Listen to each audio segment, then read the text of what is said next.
Aujourd'hui, on va parler de la pleine lune en taureau du 15 novembre 2024. Bienvenue dans un nouveau point transit. Cette pleine lune en taureau va se trouver en conjonction à Uranus qui se trouve actuellement dans le signe du taureau.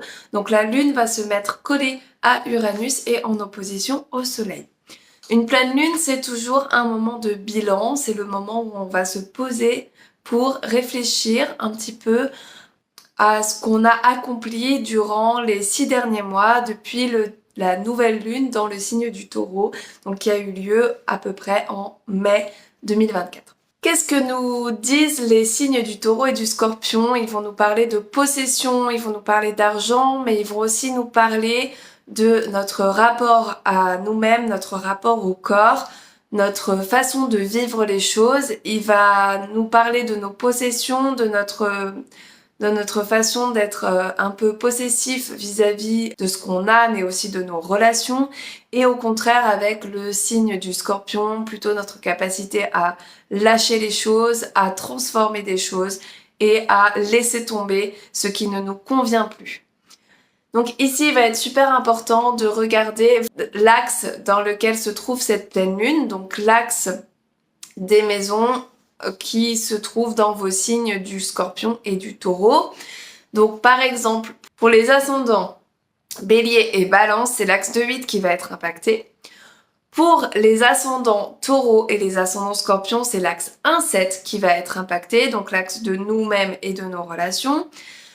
Pour les ascendants gémeaux et sagittaire, c'est l'axe 6-12 qui va être impacté, donc ça c'est l'axe de l'introspection, de la guérison, mais aussi donc de la maladie-guérison, du service aux autres et de notre façon d'aider les autres.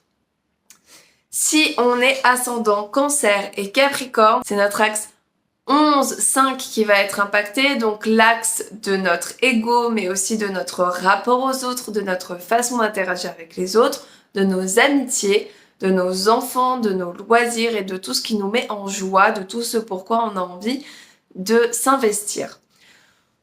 Pour les ascendants lion et les ascendants verseau, c'est ici l'axe 4-10 qui va être impacté, donc l'axe de notre foyer, de notre famille, mais aussi l'axe de notre carrière et de notre façon de nous montrer au monde, de tout ce que l'on apporte au monde et à la société. C'est celui-là qui va être impacté. Et enfin, pour les ascendants vierges et les ascendants poissons, c'est l'axe 3-9 qui va être impacté. Donc c'est l'axe de la communication, de l'apprentissage, mais aussi de la quête de sens et de la spiritualité. Donc c'est dans ces sujets-là que vous allez devoir vous poser des questions. Cette pleine lune va donc vous demander une partie introspective. Elle va vous demander de vous focaliser sur donc l'axe qui va être impacté dans votre thème. Et ici, il va être important de réfléchir à ce que vous avez envie de garder dans cet axe-là, ce que vous avez mis en place et qui fonctionne et que vous voulez continuer à faire.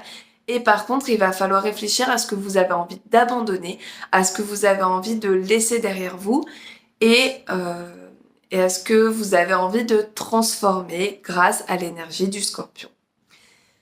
J'espère que cette vidéo vous a plu, n'hésitez pas à commenter l'axe qui va être impacté chez vous et n'hésitez pas aussi à aller voir l'article sur mon blog qui est dédié à cette pleine lune en taureau puisque je vais donner une interprétation pour chaque ascendant et vous donner aussi des pistes de réflexion et des questionnements.